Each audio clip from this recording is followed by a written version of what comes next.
नरेश जी, स्वागत है आपका चैनल में। जानना चाहेंगे, दर्शक भी जानना चाहेंगे किस तरीके की राजनीतिक पृष्ठभूमि है, क्योंकि आप इस बार हमीरपुर विधानसभा क्षेत्र से आज़ाद उम्मीदवार के तौर पर चुनाव लड़ रहे हैं, बताएं। मैं पहले तो सभी हमीरपुर विधानसभा के लोगों का हार्दिक दिल से धन्यवाद करता हूं, क्योंकि उन्हीं के सहयोग से जो है मैंने इस बार इलेक्शन जीतना है। और मैं हर पब्लिक के लिए, सुख दुख के लिए साथ रहता हूं। और मैं पंचायत प्रधान रहा, पहले 15 साल मैं रेगुलर रहा। एक बार मैं जनरल सीट पे ऐसी सीट पर जीता, और उसके बाद 2 बार मैं जनरल सीट पे रहा, क्योंकि मैं दलित परिवार से संबंध रखता हूं। और लोगों ने इसलिए मुझे आगे बढ़ाया कि मैं काम करने वाला आदमी हूँ। और जब मैंने 15 साल पंचायत प्रधानी की, तो हर आदमी को दिन रात 24 घंटे की सुविधा दी। और जब मैं पंचायत प्रधान रहा, मैंने कभी भी अपने इलाके में पुलिस केस न बढ़ने दिया। जो भी काम हुआ मौके पे उसका निपटारा किया। और हर गांव में मैंने सड़क का प्रावधान किया, कुओं का प्रावधान किया, और जो भी लोगों के मसले थे उनको सहायता दी। जहां हॉस्पिटल में सहायता थी तो सहायता उनको हॉस्पिटल में प्रोवाइड की। लड़कियों की शादी के लिए सहायता की।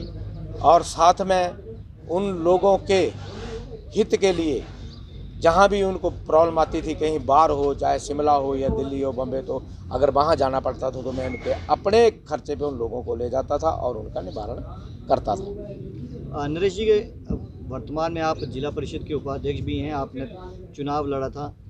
किस तरीके से जो मोटिवेशन है आपको वो वहाँ से मिला है?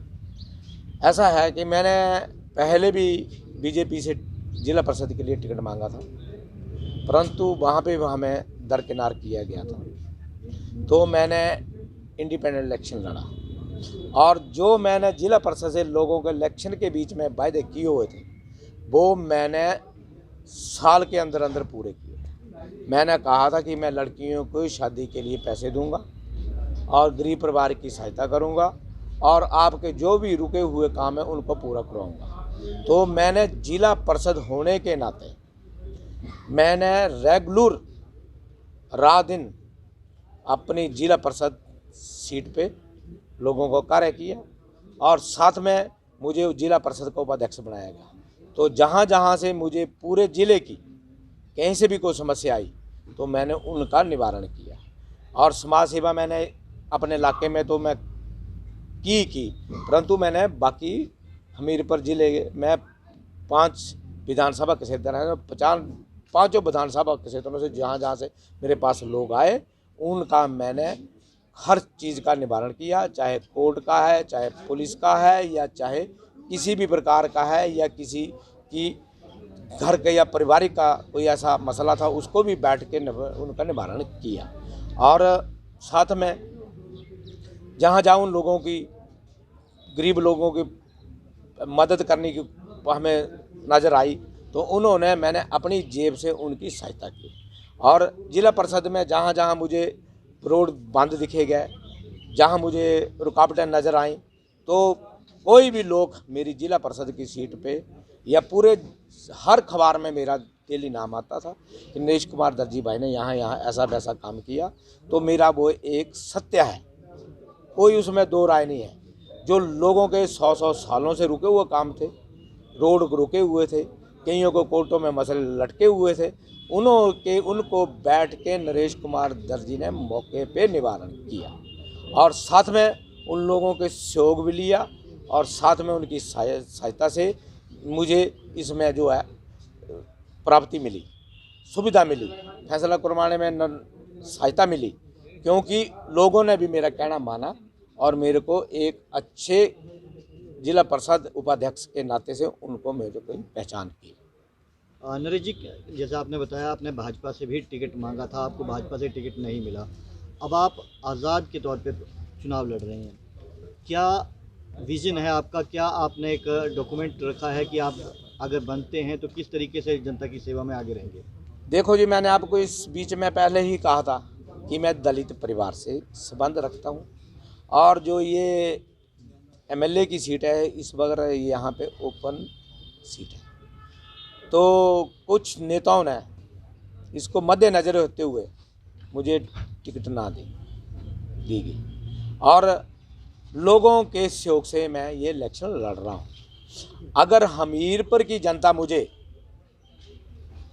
बनाती है, मुझे सहयोग देती है, तो जो मैं उनसे वायदे कर रहा हूँ करूँगा, जैसे मैंने जिला परिषद में की है उनको मैं 6 महीने में पूरा करूँगा। 6 महीने में जैसे नशा जो है, सबसे पहले 6 महीने में नशा जो मुक्त करूँगा, हमीरपुर मुक्त करूँगा। क्योंकि मैं एक ऐसा आदमी हूँ, चाय बीड़ी सिगरेट शराब में किसी प्रकार का नशा नहीं करता हूँ, चाय तक नहीं पीता हूँ। तो मुझे इन चीज़ों से बहुत नफरत है और इस नफरत को मैं तुरंत लोगों के दिल से उनके दिल में बसना चाहता हूँ और उतरना चाहता हूँ। क्योंकि मुझे नशा मुक्त करना है और किस तरीके से करना है वो मेरा कार्य है। और जैसे आपने बोला कि आप इसके विषय में लोगों के बारे में क्या करोगे, तो मैंने सबसे बड़ा मुद्दा रखा हुआ कि हर घर में एक आदमी को रोजगार हो, चाहे उसका लड़का हो, चाहे बाप हो, या चाहे किसी की औरत हो, और उनको दूंगा। और हॉस्पिटल की सुविधा दूंगा, जो उनको फ्री सर्विस होती है, जो फ्री सेवाएं मिलती हैं वो आजकल हॉस्पिटलों में मिलती हैं। दिखावा है, आयुष्मान कार्ड बने हुए हैं या कुछ बने हुए हैं, फिर भी लोगों के इधर उधर भटकना पड़ता है। तो उन लोगों को कहीं भी जाने की आवश्यकता नहीं मिलेगी अगर मैं विधायक बनता हूँ। और विधायक बनने के बाद मुझे पूरा नॉलेज है कि मैंने किस तरीके से कहाँ क्या करना है और किस डिपार्टमेंट से कैसे निपटना है। और उनको लिए सबसे आजकल आदमी के लिए होता है, जो बीमार आदमी को उसको सुविधा मिलना चाहिए। ऐसी सुविधा हॉस्पिटल में नहीं मिलती है। हॉस्पिटल बहुत बड़े बड़े हैं, परंतु उनमें कार्य प्रणाली जो है सही ढंग से नहीं है और ना ही उसका निवारण होता है सही ढंग से। और दूसरा, हमीरपुर को नंबर 1 शहर जो है, छोटा शहर है, यहाँ कोई आमदनी का साधन नहीं है, ये किसी प्रकार का कोई आदान प्रदान नहीं है। तो इसको नंबर 1 पे स्मार्ट सिटी बनाने की कोशिश करूँ, जब जिससे कि लोगों के दुकानदार हैं या गरीब लोग हैं उनको कोई सुविधा मिले और जो उनका रोजगार चल सके।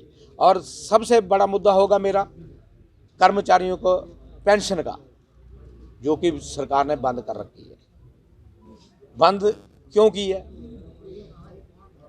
ये तो सरकार जानती है। अगर पूरी उम्र उसने सरकार के लिए देनी है, किसी आदमी ने देनी है, औरत ने देनी है, जब वो बाद में बुढ़ापा आएगा तो वो किस ढंग से अपने परिवार को चलाएगा, क्योंकि नौकरियां भी तो उस ढंग से ही है। तो इसलिए जो उन्होंने पेंशन लोगों की बंद की है बहुत गलत है। तो इस पेंशन के लिए सबसे बड़ा मुद्दा होगा कि मैं इसको लागू कराने की पूरी कोशिश करूँगा। और मेरी जनता से भी यही अपील है, लोग तो बहुत बड़े बड़े वायदे कर रहे हैं कि हम OPS हटाएंगे या कुछ करेंगे, परंतु ये देखो यार भाई, कौन हटा सकता है, उस बंदे को आगे लाओ ना। ऐसे तो इस वक्त तो सभी बोल देंगे, कांग्रेस भी बोलेगी, बीजेपी भी बोलेगी और भी बोलेंगे लोग भाई, परंतु ये देखो कि किस में दम है, कौन नेता सही है और काम हमारा करा सकता है और कर सकता है। वहाँ पे जाति पाति पे नहीं जाना है, दर्जी भाई के काम पे जाना है। और मेरा सबसे बड़ा मुद्दा पेंशन बहाली कहा हुआ, OPS लागू कराऊंगा और लोगों को पूरी सुविधा जो है देने की कोशिश करूंगा।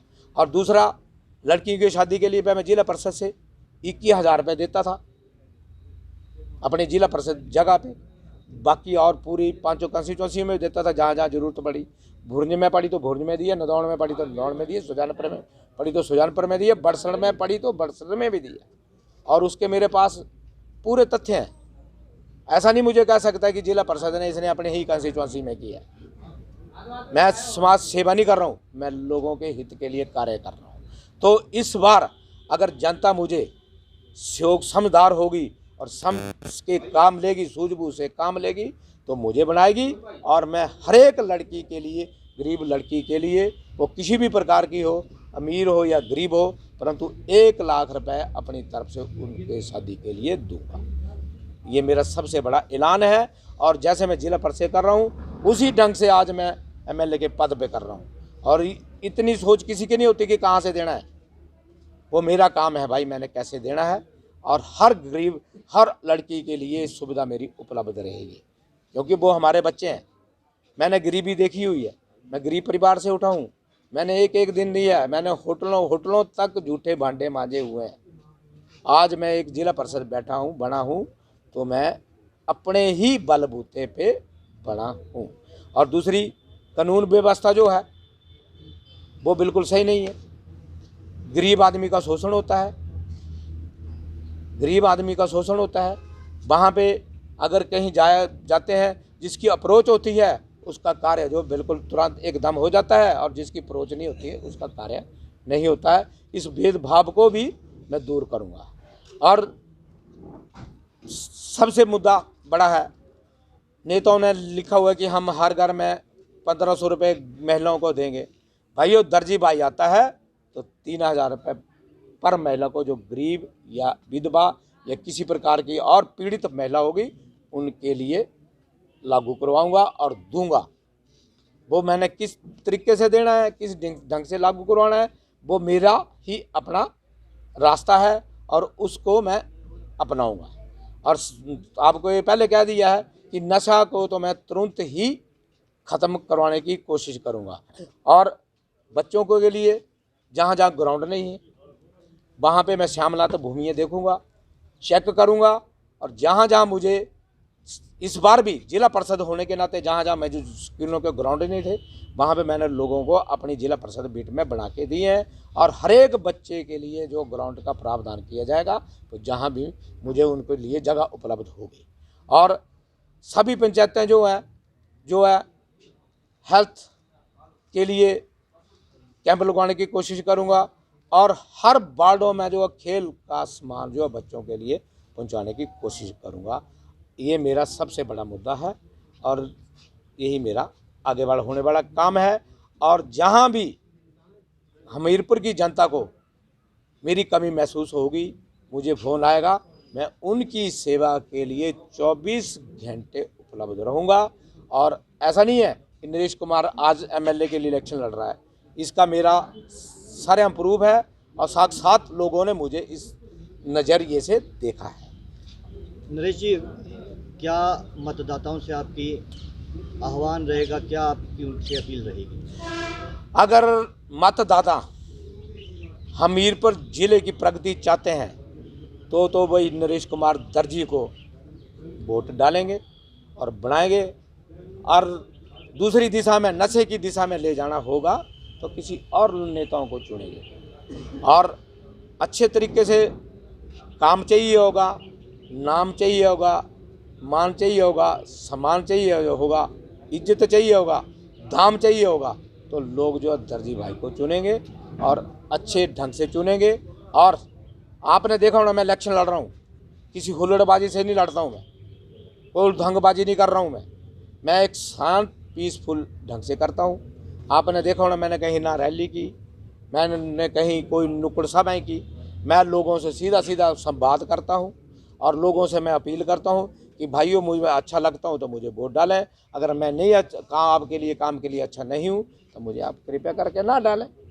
तो मेरा आप लोगों ने देखा होना और सुना है कि दर्जी भाई एक सुचारू रूप से इलेक्शन लड़ रहा है। बाकियों नेताओं की तरह मुझे कुर्सी का लालच नहीं है और मुझे किसी चीज़ की कोई अभिलाषा नहीं है। अगर लोग जनता मुझे चुनती है तो मैं उनके काम के लिए बनूंगा। अगर बाकी लोग जो हैं उनको अपनी सत्ता का लालच है, उनको अपनी भूख है और परिवार बाहर चला हुआ है, हर जगह परिवार जब बाहर चला हुआ है, वो कांग्रेस है को चाहे बीजेपी है, वो अपने लोगों को ही बना रहे हैं, उनको ही टिकटें दे रहे हैं। अगर परिवारवाद ना होता, हमें दलित परिवार नहीं होता, तो आज हमीरपुर विधानसभा क्षेत्र से नरेश कुमार दर्जी उम्मीदवार होते। नरेश जी, बातचीत के लिए धन्यवाद।